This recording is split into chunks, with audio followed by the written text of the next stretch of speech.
Hey guys, what's up? I'm Erin and welcome back to the channel. As an investor, you've probably heard just how important diversification is. It follows that old adage of don't put all your eggs in one basket. And no matter what your investing strategy, some level of diversification is important.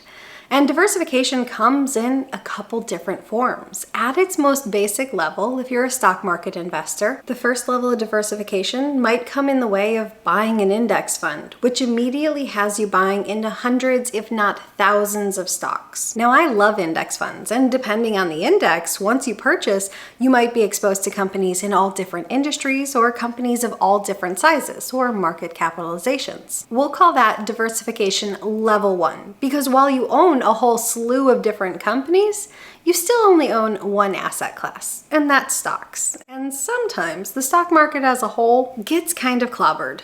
Hello 2022. For diversification level 2, this is where you're going to start to introduce different asset classes. Think real estate or fixed income securities. Now, if you own your home, that probably makes up a nice chunk of your portfolio. And while many people do include their home when they're calculating their net worth, you probably don't include it when you list your income producing assets. But if you had other income producing real estate assets, you absolutely would include them in that breakdown. But being that the IRS says that only 7% of tax filers are landlords, that type of portfolio mix is not going to be the basis for this video, but real estate is wonderful though. Rather, most people are going to be investing in the stock market or in fixed income securities simply for convenience, simply because it's easily accessible. It has low barriers to entry. You can get started with as little as, say, $100 or $50. This makes this the more realistic option for most people. The gold standard long-term portfolio that you've always heard about is the 60-40 portfolio, where you have 60% in stocks and 40% in bonds. Long-term, this portfolio has proven to perform fairly well in most market conditions. Long-term, the average return of this portfolio is 9.9%, with this asset mix experiencing 22 down years in a 96-year time horizon. The worst year on record, the mix had a return of negative 27%. And as far as the best year, it was a positive 37%. And depending on your risk tolerance or how you approach investing, maybe that doesn't sound too bad. Yes, there were some down years, but there were also some incredibly great years. And all in all, the portfolio produced a positive return almost 80% of the time. That sounds like really good odds. But if you saw the headlines at the end of last year, they weren't so kind to the 60-40 portfolio, declaring it potentially dead. And that's because in the past, traditionally, when the stock portion of the portfolio hit the skids, the bond portion of the portfolio still performed decently well. But that wasn't the case in 2022. Both stocks and bonds were hit hard. Well, Peanut's gonna join us for this portion of the video. He woke up from his nap and he wanted some attention. But before declaring something dead, it's important to remember that you can't judge an investment or a portfolio off a single year's performance.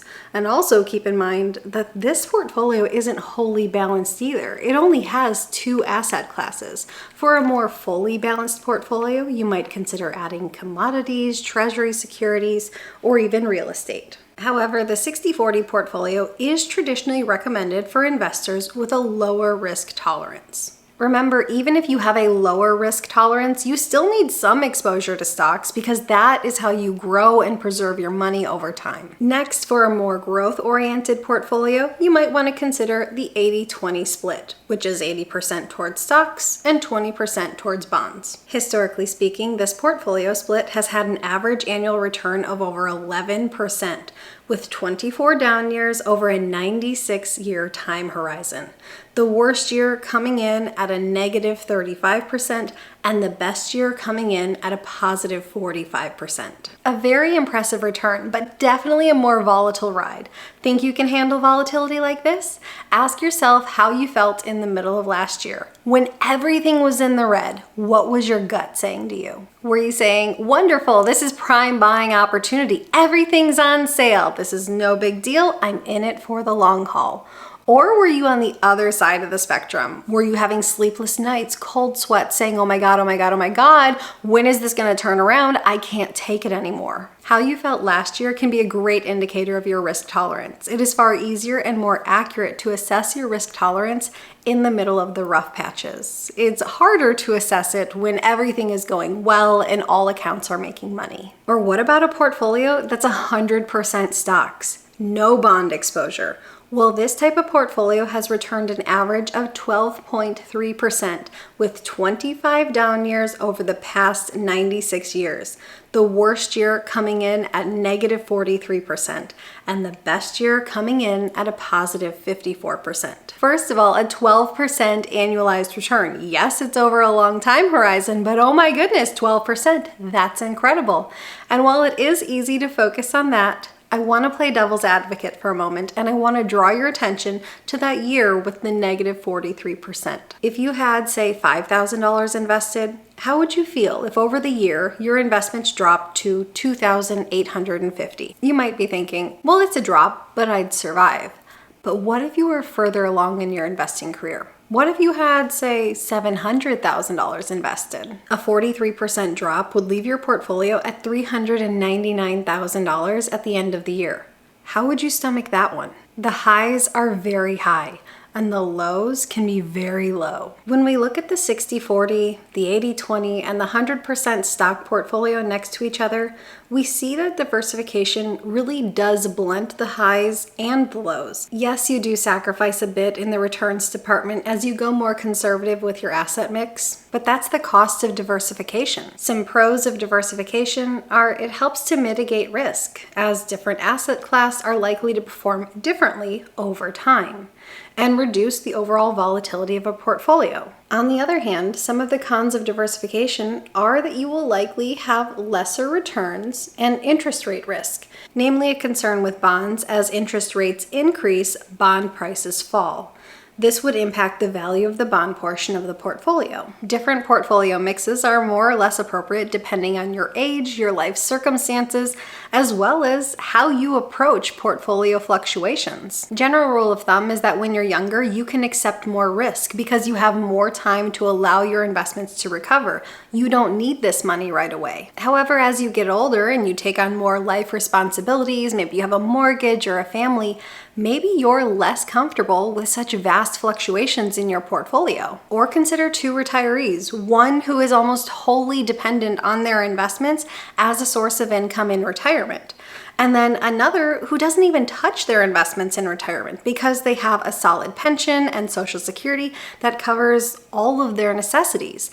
I bet these two retirees would have very differing opinions on how comfortable they are with fluctuations in their investments. Then consider that some people are simply more bothered by market fluctuations.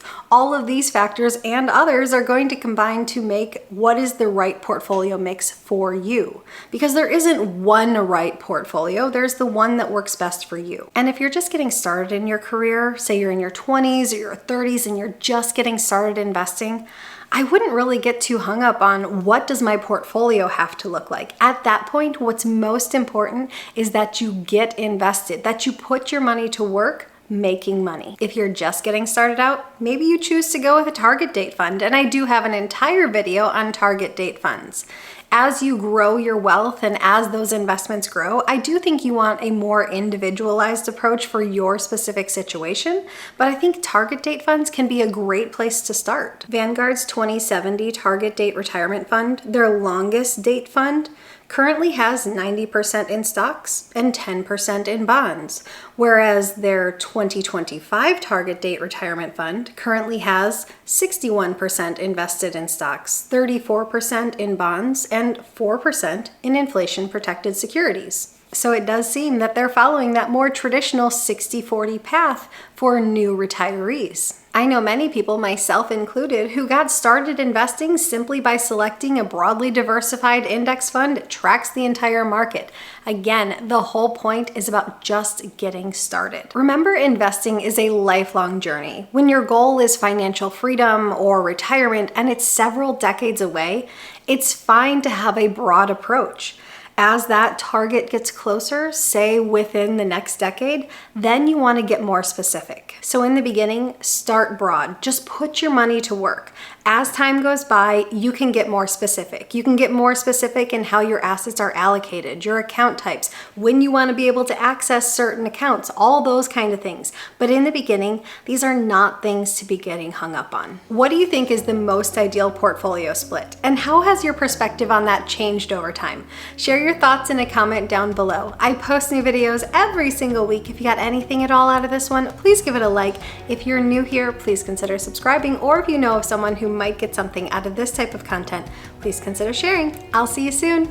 Bye.